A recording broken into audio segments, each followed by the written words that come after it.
Hey everybody, Matt here from Matt's Movies, Music and More, welcoming you to this week's movie review episode. The movie I'm going to be talking about today is an unusual one because it's a movie that I actually hadn't heard of before I even bothered to check it out. But given the people involved in the film, I really wanted to see for myself what it was like. So the film I'm talking about today is the 1981 comedy Carbon Copy, which is directed by Michael Schultz, and it stars George Segal, Susan St. James, Jack Warden, and introducing in his first acting role, Denzel Washington. Yes, you've heard me correctly. Denzel Washington, an Oscar-winning actor who has been in loads of films over the years. This is the reason why I chose to watch this movie.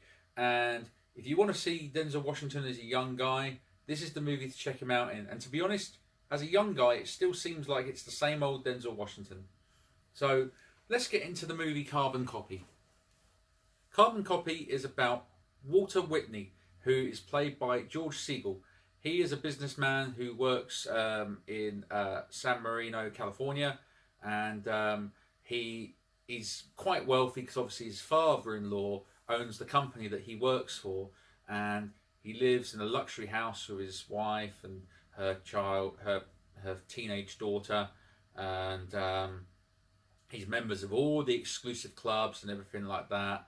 And obviously he's Jewish, and there's problems in his personal background, such as his wife won't sleep with him and stuff like that.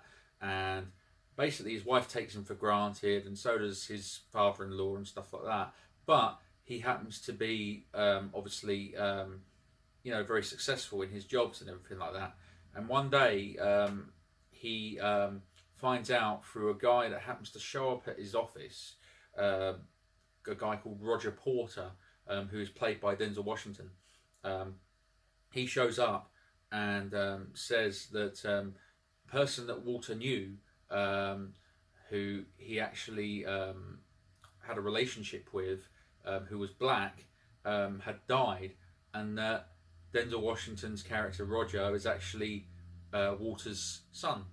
And so it's really one of those classic, oh, a white guy has a black son, you know.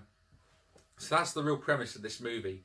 And because of it, and originally Walter tries to pass it off as a bit of a, we're doing a charity community in the community program. So he's letting Denzel Washington sleep in the garage in his home.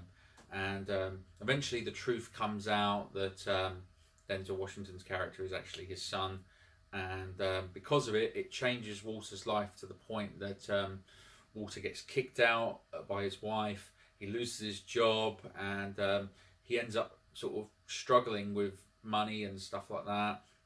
So they take his car, they take all his credit cards, they take everything that he's got, so he's completely broke.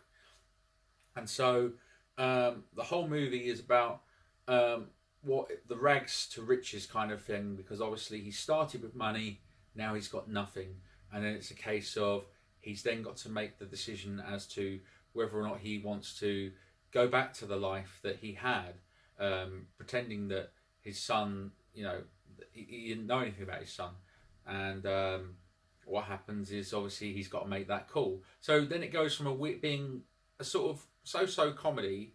I mean, it hasn't got any laugh out loud moments, but it goes from a comedy to sort of a drama where it's like, what is he to do? Because he shouldn't abandon his son, even though, he's only just getting to grips with it. But he's constantly doubting whether or not he is actually the father, but he is the father. Regarding the actors in the movie, George Segal, I don't really know much of his movies. I know he was famous for being in the original Fun with Dick and Jane, which I've not seen. Susan St. James I know from the George Hamilton movie Love at First Bite, which I think is a great film. Jack Warden, obviously, he's been in lots of things like 12 Angry Men and the Problem Child movies and Twilight Zone, the TV series. But obviously seeing Denzel Washington in this was a real surprise, and I think shortly after Denzel had done this, I think he got cast in the hospital TV series Saint Elsewhere, along with other actors who went on to do big things in Hollywood, such as David Morse and Mark Harmon, to name a few. Carbon Copy, I think, made nearly $10 million in the box office in America, but I think it was one of those films that it was more famous on VHS, and probably became one of those films that people would check out after hearing Denzel Washington was in it, and the fact that it was his acting debut. But watching him in it, you can see that Denzel Washington has really got a really good range of acting, and that he can do wisecracking and then also be serious as well. And it's really gone on to show in this that he is basically that character throughout the whole, throughout the whole of his career. He can play those sort of roles, and it was okay to watch this. It wasn't great. I don't think it ever was going to be great, to be honest. I think it's very dated with the racist and the racist humour, because obviously Jewish and blacks and whatever, and all this sort of acceptance between the upper class and the lower class and whatever. But yeah, it's an okay movie. It's nothing special. I'm glad I've seen it. Again, it's probably one of those ones I'll probably never watch again, like I've said on many of these solo videos that I've seen, because a lot of these films that I've been talking about recently are movies that I actually haven't seen before even doing these video reviews. So I thought I'd pick something that was different for me to talk about, and I'm glad I've talked about this one. So, have any of you guys seen Carbon Copy? If so, what did you think of it? I mean, did you think Denzel Washington was great? Did you think he was pretty average? What did you think of this review? If you really enjoyed it, it would be great if you could check out all the links in my description of the video here for the official Facebook, the Twitter, Instagram, and of course on the YouTube channel, where we've got lots of other videos, including not just my solo videos, but we've also got my series What Did You Think, which I do with my special guest. We have a series which is done by a friend of mine, Andrew, called At the Movies with Andrew, so that's on the channel as well. So yeah, thank you very much guys for checking it all out, and we'll catch you on the very next video. All the very best.